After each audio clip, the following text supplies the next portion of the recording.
안녕하세요. 커피인 톡입니다. 오늘도 와주셔서 감사드리고요. 바로 사연 읽어보겠습니다. 살면서 상실의 아픔을 베푸는 것으로 채워보신 적이 있나요? 실은 저도 그렇게 해본 일이 없는데 딸 덕분에 그런 분들을 만나게 되었어요. 그분들을 통해 큰 깨달음을 얻게 되어서 저도 요즘은 그 마음에 반만이라도 담고자 노력하고 있어요. 이 사연을 통해 멀리서나마 존경하고 있다는 마음을 전하고 싶네요.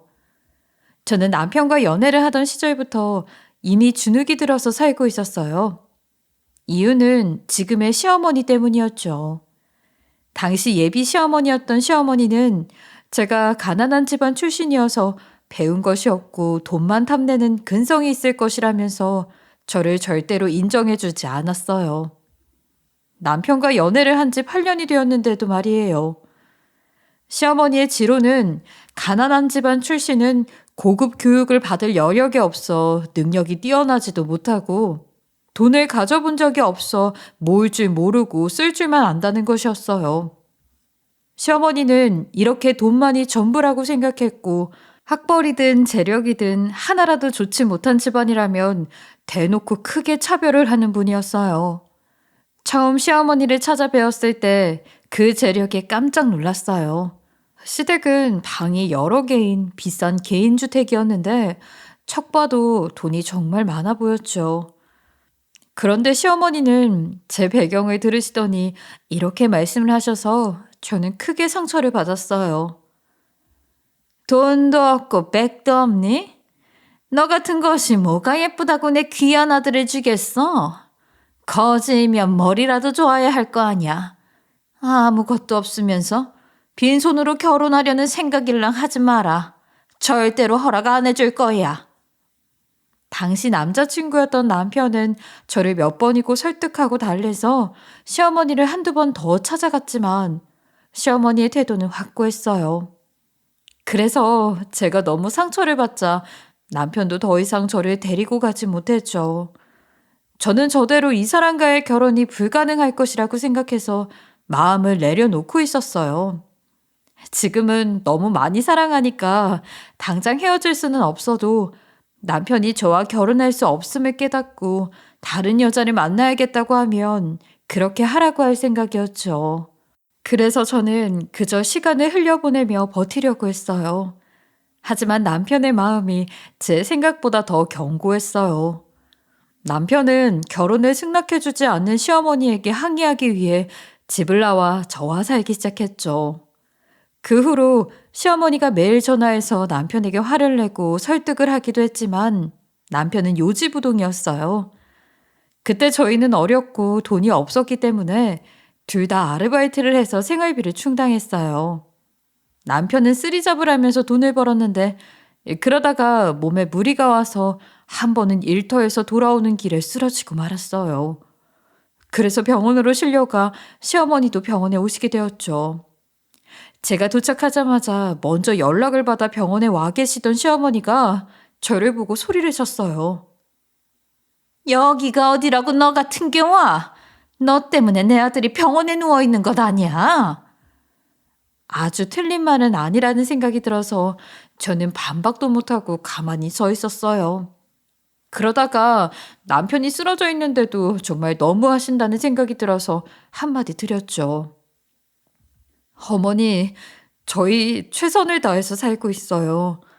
지금은 이렇지만 계속 열심히 살다 보면 경제사정도 나아질 거고요. 어머니가 저희를 인정해 주시기만 하면 제가 무엇을 해서든 앞으로 이 사람 힘들지 않게 할게요. 저희 그냥 결혼하게 해주세요. 그러자 시어머니는 제 말을 듣고 더 길길이 날뛰었어요. 어디 말도 안 되는 소리? 내가 말했지? 네가 가난해서 내 아들이 개고생하고 있는 거 아니야. 돈도 없고 학벌도 안 좋으면 남편 고생만 시키는 짐덩어리가 되는 거야. 안 돼. 난 절대 찬성 못해. 죽어서 결혼하든지 해. 나는 찬성 못해. 제가 또 아무 말도 못하고 입 다물고 서 있는데 남편이 시어머니의 호통 소리에 눈을 뜨더니 시어머니에게 애원을 했어요. 어머니, 제발 그런 소리 좀 하지 마세요.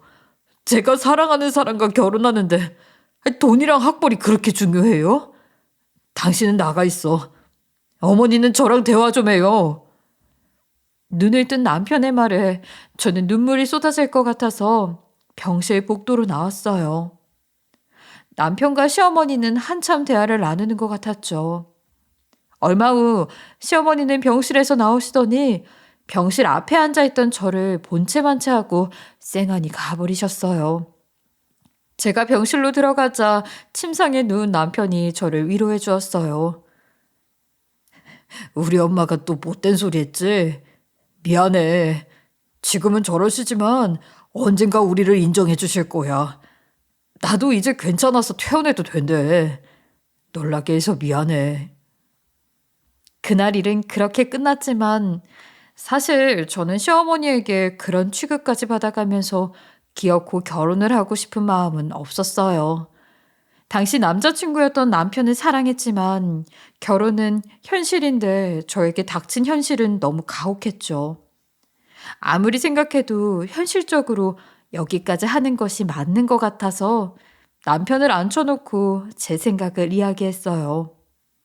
그러자 제 이야기를 들은 남편은 펑펑 울면서 이렇게 말을 하는 것이었어요. 안 돼. 나는 너랑 절대 못 헤어져. 내가 너를 너무 사랑한단 말이야. 너까지 이렇게 흔들리면 난 너무 힘들어. 제발, 제발 그런 말 하지 말아줘. 지금은 힘들지만 결혼하게 되면 내가 최고로 행복하게 해줄게. 지금 받은 상처 다 나을 수 있게 배로 갚아줄게. 그러니까 포기하지 말아줘. 남편이 그렇게 엉엉 울면서 애원하니 그 모습에 또 마음이 약해져서 다시 손을 잡게 되었어요. 그렇게 시어머니와 다투고 마음이 약해져 남편과의 관계를 포기하려고 했다가 다시 만나기를 반복하면서 연애 10년이 되고 말았어요. 그 긴 시간 동안 우리는 결혼의 결실을 맺지 못하고 계속 함께 살고 있었어요. 연애 10년 차가 되던 해 남편은 결심을 한 듯이 거의 매일같이 시어머니를 찾아가기 시작했어요. 처음에는 시어머니의 거부가 완강했지만 몇 달을 매일같이 찾아가니 마음이 흔들리시는 것 같았어요. 그러다가 어느 날 남편의 노력이 통한 것인지 아니면 시어머니도 결국 저희 사이를 인정하신 것인지 시어머니가 저를 부르셨어요. 징한 것들. 너희 마음대로 해라. 단 조건이 있어. 이런 부족한 며느리를 집안에 받아주는 대신 각서를 써줘야겠다. 그러면서 시어머니는 미리 작성해둔 각서를 제 앞에 펼쳐두었어요. 각서에는 의외로 간단한 내용이 적혀 있었어요. 어떤 경우에도 시댁 재산은 절대 가져갈 수 없다. 저는 그 각서를 보고 결혼 후 제 삶이 어떨지 알 것만 같았어요. 그래서 슬픈 마음이 들었지만 시댁에서까지 사랑을 바라지는 않기로 했어요. 남편과 함께하는 삶과 남편의 사랑만 생각하기로 했지요. 그리고 제가 시댁의 재산을 노리고 결혼을 하는 것도 아니었기 때문에 이런 조건이라면 그냥 받아들일 수 있다고 생각했어요. 그래서 각서에 서명을 했어요. 그렇게 드디어 저와 남편은 결혼을 하게 됐죠. 결혼식장에서도 시어머니는 저희 집안 사람들은 본체만 채했어요. 그래도 결혼이라는 인생의 큰 행사에 들떠서 어쩌면 시어머니도 결혼 후에는 조금은 저를 좋게 봐주실지도 모르겠다는 기대도 했어요. 하지만 결혼식이 끝난 후 처음으로 시댁에 인사드리러 간 날 시어머니가 저를 좋게 볼 일은 없을 것이라는 사실을 확실하게 알았어요. 우리 집 절반도 안 되는 집에 살다가 결혼해서 큰 집으로 이사하니 좋냐? 너 내가 똑똑히 보고 있을 거야? 각서에 쓴 대로 우리 집 재산 가져갈 생각 절대 하지 마. 아무리 시간이 흘러도 저는 돈이나 밝히러 들어온 며느리였어요. 그래서 다시 한번 마음이 무너지지 않도록 굳게 마음을 다져야 했죠. 하지만 남편을 보고 있으면 결혼에 대한 후회가 들지는 않았어요. 남편은 저뿐만 아니라 친정부모님, 그리고 멀리 사는 조카까지도 새들이 챙기는 사람이었거든요. 명절이면 명절, 생일이면 생일, 모두 잊지 않고 선물을 챙기고 찾아가 인사를 드렸어요. 평소에도 자주 인사를 하러 가고 다 같이 모여 나들이도 다니고요. 그렇게 남편은 결혼 전에 준 상처를 배로 갚겠다던 약속을 정말 잘 지켜줬어요. 그만큼 좋은 남편을 얻어서 시댁에서의 아픔을 겪어야 하나 보다 생각하기로 했죠. 그렇게 아이를 낳고 아이가 커가는 모습을 보면서 결혼 생활을 했어요. 물론 남편과 저와 아이가 있는 가정은 행복했죠. 하지만 시댁에 갈 때마다 시어머니가 저와 제 아이마저도 냉대하시는 것을 보면 신경 쓰지 말아야지 하면서도 이따금 섭섭한 마음이 드는 것은 어쩔 수가 없었어요. 아이마저도 냉대를 하실 줄은 몰랐거든요. 그래도 결혼을 결심했을 때부터 각오한 일이라면서 스스로를 다독이며 살았어요. 그런데 제가 잘 참고 있던 서러움이 배가 되는 일이 생겼어요. 바로 교수 집안의 딸인 동서가 시집을 오게 되면서부터였어요. 당시 동서가 혼전 임신을 해서 급히 결혼을 준비하던 상황이었는데 제가 아는 시어머니라면 혼전 임신이라는 말에 펄쩍 뛸 뿐이었어요. 그런데 시어머니는 너무 뜻밖에도 아이가 귀한 혼수나 다름없는 거라면서 동서를 반기는 것이었어요. 아이고, 요즘같이 아이가 귀한 시대에 임신했으면 혼수나 다름없지. 아이도 있는데 좋은 집이 필요하니까 내가 큰 집도 마련해 줄게. 걱정하지 마라. 교수 집안이랑 연을 맺을 수 있으면 우리 집에도 참 좋은 일이지. 시어머니는 저에게 보였던 태도와 전혀 다르게 동서에게는 다정한 시어머니가 되어 있었어요. 동서도 저와 똑같이 가정주부였는데 교수 집안이라는 이유로 시어머니의 환대를 받았죠. 하지만 저는 시어머니의 이런 태도를 보고도 배가 아프다거나 속상하지도 않았어요. 애초에 시댁의 재력에 기대하는 것이 하나도 없었거니와 시어머니가 원하는 그 집안, 즉 백을 동서가 가지고 있다는 생각 때문이었죠. 시어머니가 결혼 전에 쓰게 한 각서가 제 뼈에 새겨진 것만 같았어요. 이렇게 생각하는 것이 맞나 싶기도 했지만 어차피 시어머니는 바뀌지 않을 테니 저도 그렇게 생각하는 것이 마음 편한 길이기도 했어요. 저는 동서가 들어온 이후 시댁에 갈 일이 생기면 딸을 친정에 맡겨놓고 갔어요. 딸이 아직 갓난 아이였을 때 시댁에 데리고 가도 시어머니가 냉대를 했기 때문이었어요. 저 때문에 우리 아이까지 시어머니에게 서러움을 받을 것이 뻔했죠. 어린아이에게 그런 상처를 주고 싶지 않아서 딸아이를 일부러 시댁에 데리고 가지 않았어요. 반면에 동서의 딸은 어릴 때부터 할머니 품에서 사랑을 받으며 자랐어요. 동서의 딸은 우리 딸과 1살 차이가 났는데 어릴 때부터 학업이나 하고 싶은 일에 시어머니의 지원을 많이 받으며 자랐죠. 시어머니는 동서의 딸에게 밝은 미래를 만들어주려고 아주 많이 노력을 하셨어요. 동서 딸은 어릴 적부터 유명한 선생님까지 섭외해 고액과외를 받았어요. 발레며 발레, 골프, 승마 등 부잣집에서 가르치는 고급 취미까지도 모두 배웠죠. 그런 모습을 볼 때면 시댁에 대해 모두 포기했다고 생각했던 제 마음속에 서러움이 울컥 올라올 때도 있었어요. 저는 괜찮았지만 제 딸이 이렇게 많은 지원을 받을 수 있었다면 참 좋았을 텐데 하고 말이에요. 하지만 그런 생각을 품어봤자 이루어지지도 않을 일이고 괜히 제 딸과 저만 속상할 수 있기 때문에 생각하지 않기로 했어요. 저희는 저희끼리 행복을 찾으면 된다고 생각했죠. 시어머니는 시댁에 동서와 제가 오면 동서의 딸에게 항상 믿음직스럽게 말씀을 하셨어요. 열심히 공부해서 좋은 대학만 졸업해. 사람들 사이에서 실력 없다는 뒷말만 나오지 않게. 거기까지만 하면 앞으로 네가 하고 싶은 것 뭐든 다 하고 살 수 있게 해줄 거야. 이 할미가 그 정도 힘은 있어. 동서와 동서의 딸은 항상 시어머니와 하하호호하면서 즐거워 보였어요. 동서의 딸은 상류층 자녀들이 가는 학교에 진학했죠. 그에 반해 저희 딸은 평범하디 평범한 아이로 지냈어요. 저희 딸도 눈치가 있어서 시댁의 차별에 관해 알고 있기는 한지라 중학생 때는 동서 딸을 이겨보겠다는 마음을 먹었던 적도 있었어요. 엄마, 아무리 그래도 할머니 너무하신 거 아니야? 내 얼굴은 아주 가끔 보는데도 반가워하지도 않으면서 나는 모르는 척하면서 걔는 엄청 예뻐하시잖아. 엄마, 내가 열심히 공부해서 걔 성적 이겨볼게. 그러면 할머니도 다시 생각할 수도 있고 무엇보다 좀 억울하잖아. 내가 공부로 걔 이기면 좀 후련할 것 같아. 아, 딸, 그런 생각 안 해도 돼. 할머니가 너한테까지 그러시는 건 엄마도 좀 속상하지만 네가 즐거운 공부를 해야지. 누구를 이기겠다는 도끼로 공부하지는 않았으면 좋겠어. 엄마는 네 행복이 우선이야.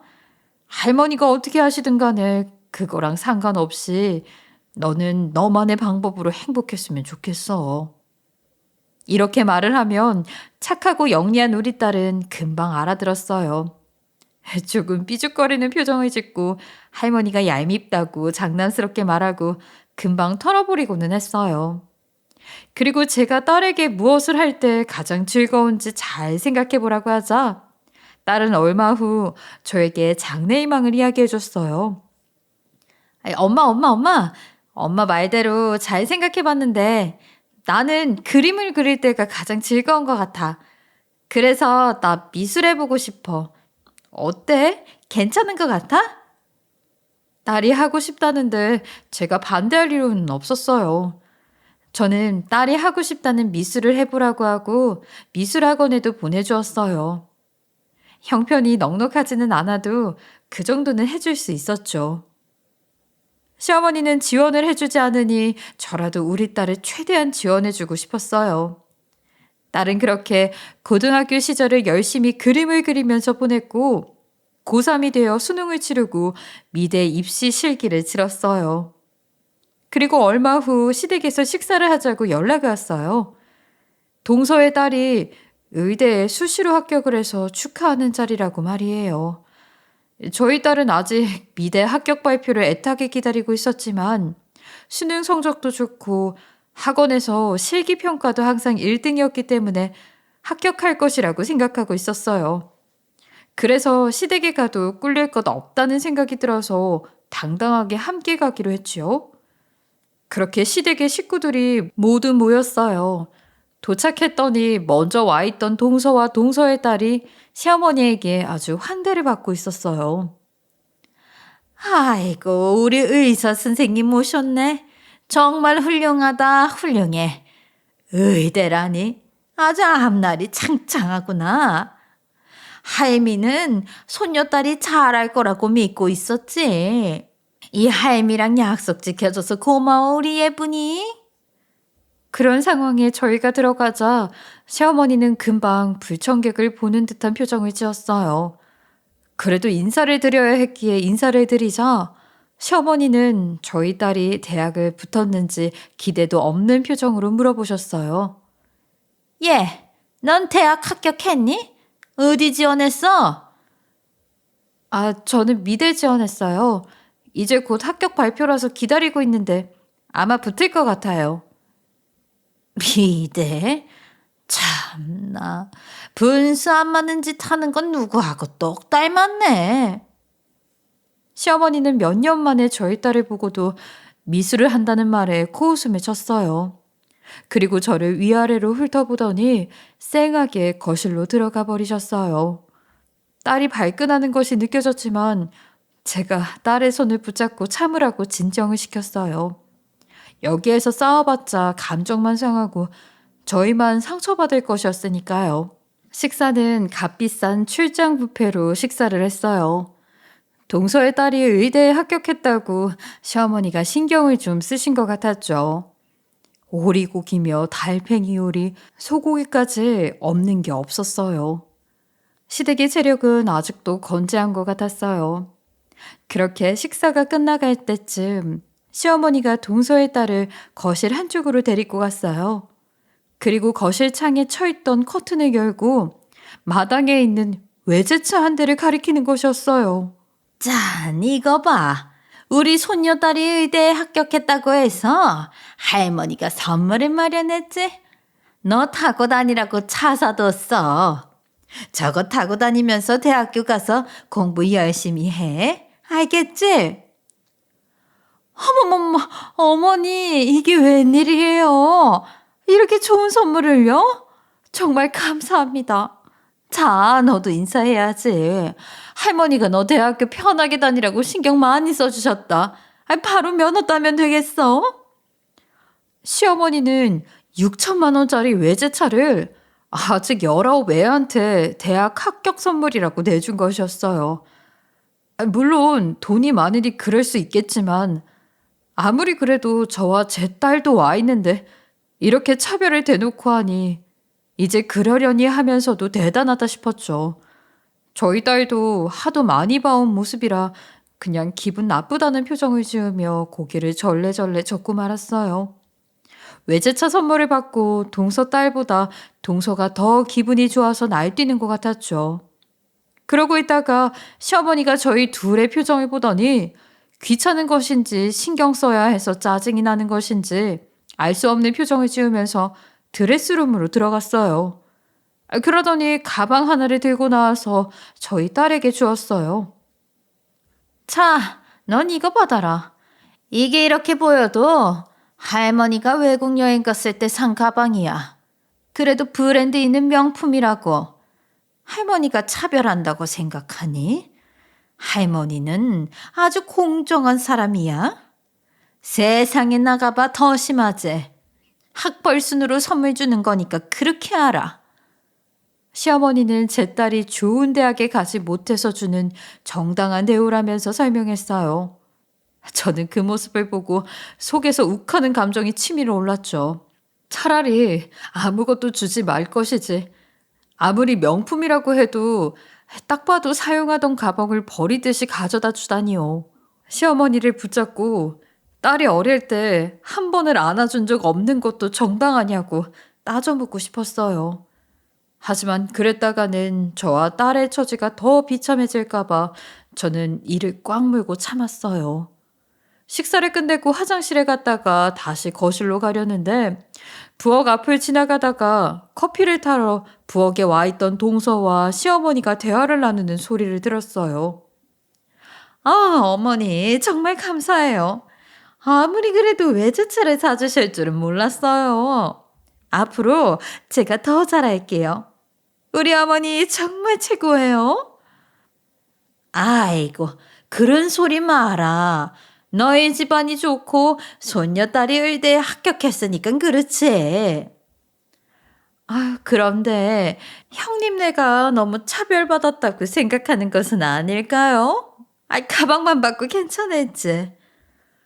걔네는 신경 쓰지 마. 뭐 도움이 되는 것이 있다고 신경을 쓰냐? 그 가방 내가 해외에서 중고 매장 지나가다가 저렴해서 산 건데 정말로 명품은 맞아. 대학생이 그 정도면 됐지 뭘 더 봐라. 그 말을 듣고 저는 더 마음이 아팠어요. 우리 딸이 도대체 무엇을 잘못했다고 이렇게까지 차별을 받을까요? 그 가방은 딱 봐도 쓰던 것으로 보이기는 했지만 딸에게 이런 이야기까지는 하지 않기로 했어요. 전 그렇게 그날도 눈과 귀를 꽉 닫고 시댁에서 나와 집으로 돌아왔어요. 딸은 시어머니에게 받은 그 가방이 꽤 마음에 든다고 했어요. 시어머니의 태도와 관계없이 가방 자체는 마음에 든다고 말이에요. 그래서 딸은 미대 합격 발표가 난 뒤로도 그 가방을 자주 들고 다녔어요. 그리고 아직 대학교에 들어가기 전에 딸은 유럽에 있는 미술관에 가보고 싶다며 노래를 했어요. 저도 딸이 유럽의 미술관에 다녀오면 대학에 가서 미술을 공부하는 데에도 도움이 많이 될 것 같아서 유럽 여행 비용을 보태주기로 했어요. 기특한 딸은 대학 입학 전 남는 시간 동안 아르바이트로 돈을 좀 모아두었더라고요. 그래서 제가 여행비 일부를 보태주어서 딸은 유럽 여행을 다녀오게 되었어요. 2주간 유럽 여행을 다녀오게 된 딸은 굉장히 들떠 있었어요. 유럽 여행 짐을 챙기는데 시어머니가 준 그 가방도 챙기더라고요. 사실 저는 딸이 굳이 그 가방을 가져가지 않았으면 하는 마음도 있었지만 딸이 마음에 들어하니 그냥 두었어요. 그렇게 딸은 첫 유럽 여행을 떠났고 시간이 있을 때마다 잘 지내고 있다면서 저에게 연락을 해왔어요. 2주 뒤에 딸은 즐거운 얼굴로 여행을 마치고 돌아왔어요.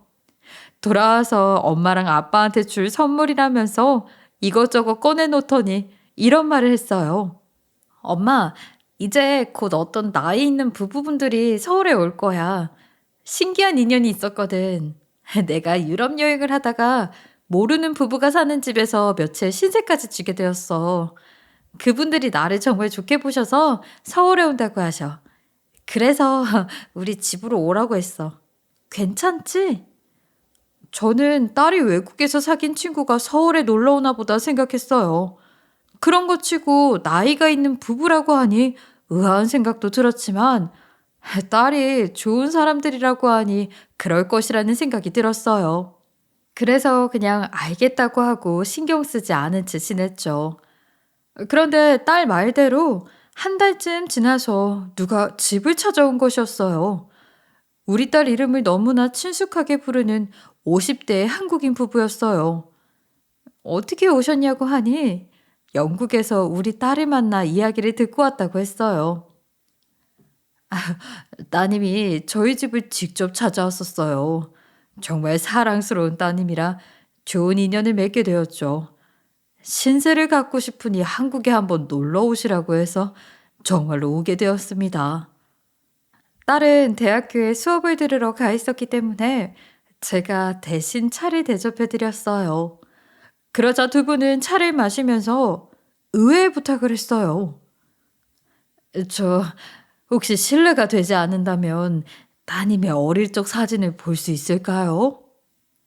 전 조금, 아니, 많이 의아했지만 못 보여줄 것도 없어서 딸의 어릴 적 사진 앨범을 들고 왔어요. 차를 마시면서 영국에서 온 부부는 딸의 어릴 적 사진을 구경했어요. 두 사람은 정말 즐거워 보였어요. 제 딸의 사진을 너무 사랑스럽게 보는 그 눈빛에 경계심이 들기보다는 어쩐지 정말 슬퍼 보여서 어쩌다 여기까지 왔는지 궁금해질 정도였어요. 그리고 차 한 잔을 다 마시고 난 뒤에야 부부는 호흡을 가다듬고 마음을 안정시키는 것 같더니 딸과 만난 인연에 대해 모두 말해 주었어요. 그 이야기는 신기하기도 했고 정말 슬프기도 했어요. 저희가 여기까지 와서 따님의 사진을 보는 것에 대해 많이 의아하실 것 같아요. 이상한 사람들이 아닐까 하는 생각도 드실 거고요. 그래서 어떤 사연이 있는지 말씀을 드려야 할 것 같아요. 사실 저희는 따님과 같은 동년배 친딸을 잃었습니다. 그리고 그 슬픔에 잠겨 있을 때 저희 딸과 너무나 닮은 대개 따님이 저희 집을 찾아온 것이었어요. 저희는 딸이 살아 돌아온 줄 알고 정말 놀랐습니다. 알고 보니 시어머니가 준 중고 가방에서 딸이 구겨진 종이를 찾았던 것이었어요. 그리고 그 종이에는 집 주소가 적혀 있었죠. 마침 영국에 도착해 있던 딸은 그 내막에 호기심을 느껴서 그 집을 직접 찾아간 것이었어요. 그 집에는 아직도 딸을 잃은 부부가 살고 있었고 부부는 저희 딸을 보고 깜짝 놀랐던 것이었어요. 정말 우리 딸과 똑 닮아서 굉장히 놀랐어요. 저희가 눈물을 흘리자 당황한 따님에게 우리랑 딱 하루만 시간을 보내달라고 부탁했어요. 저희가 친딸을 잃었다는 것과 친딸과 따님이 닮았다는 사정을 이야기하고요. 따님은 흔쾌히 좋다고 말을 해줬어요. 따님이 들고 있던 가방은 저희 딸이 사용하던 것이에요. 딸의 물건을 계속 보는 것이 슬퍼서 처분을 했던 것인데 그것이 돌고 돌아 따님의 손에 들려서 다시 올 줄은 몰랐어요. 친딸이 그 가방을 들고 다니던 시절은 이민을 온 지 한 달도 안 된 때라서 혹시나 집 주소를 잊어버릴까 봐 가방에 집 주소를 적은 종이를 넣어 주었거든요. 참 인연이라는 게 신기해요. 저희 친딸도 미술을 전공을 하고 있었거든요. 그런 것까지 똑같다니 아무래도 하늘에서 이어준 인연이라는 생각이 들었어요. 그 부부의 이야기를 듣자 놀랍기도 하고 저도 덩달아 슬픈 마음이 되었어요. 먼저 간 딸이 얼마나 그리웠으면 저희 딸에게 하루만 있다 가라고 사정을 다했을까요? 밝고 착한 제 딸이 그 요청을 승낙했고 부부는 정말 순수한 마음으로 딸에게 잘해준 것 같았어요. 제가 완전히 경계심을 풀고 부부에게 친절하게 대답을 하자 부부는 서로 얼굴을 마주 보더니 저에게 말을 했어요. 그리고 실은 드릴 말씀이 있어요. 아무리 그래도 며칠의 인연인데 굳이 시간을 내서 서울을 온 이유가 있어서요. 제안을 드릴 것이 있습니다. 혹시 따님이 외국에서 미술을 배울 수 있도록 저희가 모든 지원을 해드리면 어떨까요? 저희가 그래도 재정 사정이 굉장히 넉넉한 편이어서 따님과 어머님이 동의한다면 그 정도 지원은 해드릴 수 있습니다. 저는 예상하지 못한 제안이어서 조금 당황을 했어요. 하지만 진정하고 생각을 해보니 딸에게 있어 좋은 제안이라는 생각이 들었어요. 미술 공부를 해외에서 하는 것이 더 좋기도 하고 재정적인 지원까지 약속을 해주시니 좋은 기회가 아닐까 하고요. 그래도 그렇게 큰 제안을 덥석 받을 수는 없어서 전 솔직하게 말했어요. 정말 감사한 제안이기는 해요. 해외에서 공부하려면 돈이 많이 드는데 제가 그런 지원까지는 못 해주다 보니. 하지만 그래도 너무 큰 제안인데 저희가 이렇게 덥석 받아도 되는 것인지 모르겠어요. 아닙니다. 이 제안을 받아주신다면 저희야말로 감사하지요. 저희는 딸을 먼저 하늘나라로 보내고 난 뒤 저희 둘만 남아버렸어요. 그래서 딸을 보낸 상처를 누군가를 돕는 일을 하면서 치유해 왔거든요. 딸에게 할 수 없는 좋은 일들을 다른 사람들에게라도 베풀면서 말이에요. 그런데 저희 딸과 똑 닮은 따님이 그림에도 재능이 있더군요. 그래서 저희가 따님의 미래를 밀어줄 수만 있다면 저희가 딸에게 해주지 못한 것을 해줄 수 있어서 마음의 응어리라도 풀 수 있을 것 같아요. 승낙해 주신다면 저희야말로 감사합니다. 그리고 부부는 가방에서 영국에서 유명하다는 미대의 자료를 꺼내서 저에게 보여주며 설명을 해주었어요. 입학하는 방법부터 수업 내용, 졸업 이후 할 수 있는 진로까지 말이에요. 사실 미술에 대해서 아무것도 모르는 저는 저희 딸의 진로를 돕는 방법조차 잘 모르고 있었어요. 그런데 그분들은 먼저 간 친딸 때문인지 해외에서 미술을 배우는 과정과 졸업 후 진로에 대한 지식도 전문가 수준이었어요. 저라면 절대 이런 정도로 저희 딸에게 지원을 해줄 수 없을 것이었어요. 염치는 없지만 딸을 위해서라면 이분들이 제안한 좋은 기회를 잡아야겠다는 생각이 들었죠. 정말 감사합니다. 사실 저는 미술 교육에 관해서는 아무것도 몰라서요. 이렇게까지 고민을 해주시고 지원까지 해주신다니 제 입장에서는 정말 감사한 일이에요. 저희 남편이 퇴근하고 돌아오면 상의를 해보겠습니다. 제안해 주셔서 정말 감사해요. 오후가 되어 딸이 학교에서 돌아오자 부부는 딸을 반갑게 맞이했어요. 딸도 부부를 보고 정말 반가워했죠. 저는 두 분께 서울 구경도 할 겸 며칠 머물다 가시라고 했어요.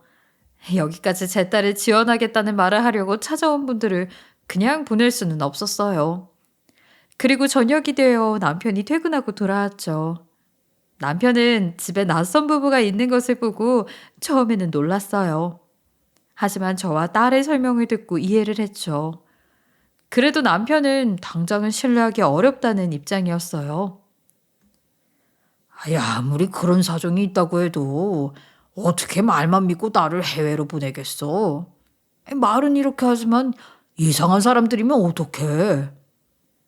물론 남편의 말도 충분히 이해가 되었기 때문에 그분들이 서울에 머무르는 동안 저희는 진지하게 고민을 해보기로 했어요. 그래서 약 3일 동안 저희는 두 부부를 서울 구경을 시켜드리고 식사를 함께 했죠. 그러면서 많은 이야기를 나눴어요. 그리고 3일째 되던 날 밤 남편은 이 선택을 딸에게 전적으로 넘기기로 했어요. 딸, 아빠가 저분들과 지내보니 좋은 분들이라는 것을 잘 알겠어. 하지만 해외에 나가서 유학 생활을 하는 것이 쉬운 일은 아니야. 그러니 어떻게 할지는 직접 선택을 해보도록 해. 아빠는 어떤 것이든 너의 선택을 응원할게. 딸은 뛸 듯이 기뻐하면서 해외로 유학을 가고 싶다고 했어요. 그리고 이 소식을 영국에서 온 부부에게 말씀드리니 그분들도 기뻐했어요. 영국의 대학은 중간 학기에 입학을 하는 제도가 있어서 딸은 바로 영국 미대로 유학을 가게 되었어요. 이렇게 우리는 2년의 끈 하나로 딸을 해외로 미술 유학을 보내게 되었어요. 처음에는 불안했지만 영국에 도착한 딸은 금방 적응을 했고 항상 저희에게 연락을 해왔어요. 딸이 잘 지내는 모습을 보다가 저희도 남편 휴가에 맞춰 영국으로 가서 딸이 생활하는 모습을 구경했지요. 그렇게 보고 나니 더 안심도 되었어요. 그렇게 저희가 영국으로 가거나 딸이 방학 때 한국에 오거나 하면서 유학 생활을 보냈어요. 딸이 유학을 간 지 6년 정도가 되었을 무렵 딸은 미대를 졸업하고 드디어 작가로 데뷔를 하였어요. 딸은 학교 성적도 좋고 그림에 대한 평가도 좋아서 떠오르는 신진 작가로 이름을 알렸어요. 그래서 유럽의 유명 갤러리에서 졸업 직후 전시도 하게 되었죠. 딸의 초대로 유럽으로 날아가 전시 오프닝에 참석을 하였는데 유명인들도 구경을 오는 정말 주목받는 자리였어요. 그런 자리에서 딸이 작품 설명과 인터뷰에 응하는 모습을 보니 주책맞게 눈물이 나는 것이었어요. 그 자리에는 딸을 아낌없이 지원해준 부부도 와 있었어요. 처음 만났을 때보다 우리 모두가 나이가 들어버렸지만 딸을 아끼는 마음은 똑같았어요. 저는 진심으로 그분들께 감사의 인사를 했어요. 정말 감사합니다. 덕분에 저희 딸이 꿈을 이뤘어요. 이렇게 딸을 지원해 주시지 않았다면 이렇게 멋진 딸의 미래도 볼 수 없었을지도 몰라요. 정말 감사합니다. 아닙니다. 모두 저희의 기쁨이었는걸요. 저희에게 귀한 따님을 믿고 맡겨주셔서 저희가 마음의 한을 풀 기회를 주셔서 정말 감사합니다. 이제 저희 딸이기도 하다고 생각하고 있어요. 따님이 유럽에 있는 동안은 저희가 앞으로도 지원을 아끼지 않을 테니 너무 걱정하지 마세요. 딸을 아낌없이 지원해준 두 분 덕분에 저희는 시어머니에게서 받았던 서러웠던 마음을 다 정리했어요. 시어머니처럼 돈이 많아도 사람을 의심하고 차별하는 사람이 있는가 하면 사람을 품고 키우는 좋은 사람이 있다는 것을 또 한 번 배웠거든요. 남편과 저는 우리 둘은 절대 못했을 넓은 마음 씀씀이라면서 깊은 존경심을 느꼈어요. 그에 반해 동서의 딸은 아직도 학교를 졸업하지 못했다고 들었어요. 낙제가 수두룩하다고 하더군요. 막상 의대에 가고 나니 고액과외로 수능 공부를 하던 때랑은 달라서 진짜 경쟁에 적응하지 못하고 학점도 안 나왔다고 들었어요. 그래서 방황을 하느라 계속 휴학을 하거나 학교도 안 나가면서 골치를 썩이고 있다고 말이죠. 휴학이 길어지다 보니 학사 경고까지 받았다며 시어머니가 다 말해주었어요. 시어머니는 이런 애인 줄 몰랐다며 누굴 닮아 머리가 그렇게 안 좋은지 모르겠다고 제 앞에서 대놓고 욕을 하시더군요. 우리 딸은 이제 작가님 소리를 들으면서 작품이 한 점당 꽤 돈을 줘야 되는 가격에 팔리고 있다고 했어요. 그래서 요즘 시댁에 가서 동서나 시어머니 앞에서 더 고개를 빳빳이 들고 있어요. 딸 인생이 바뀌면서 저까지 새로 태어난 기분이에요. 이번에 저희 딸 작품이 유럽 미술품 경매에서 거래되었다고 하더라고요. 이렇게 인기가 많으니 지금 저희 딸 작품 사겠다는 사람들이 줄을 섰대요. 아직 그리지도 않은 그림까지도 예약이 되어 있어서 몇 년치 작품이 다 예약이 되었다고 하던데요. 다음에 딸이 차 바꿔준다고 하더라고요. 그리고 몇 달 후에는 집을 새로 사준다고도 하고요. 저는 시어머니 앞에서 처음으로 고소한 복수를 했어요. 제 딸 대단한 것은 얼마든지 자랑할 수 있었죠. 시어머니는 속이 쓰린 모양이었지만 자존심인지 저에게 금방 태도를 바꾸지는 못하는 것 같았어요. 하지만 전처럼 저를 무시하거나 냉대하지는 못하셨죠.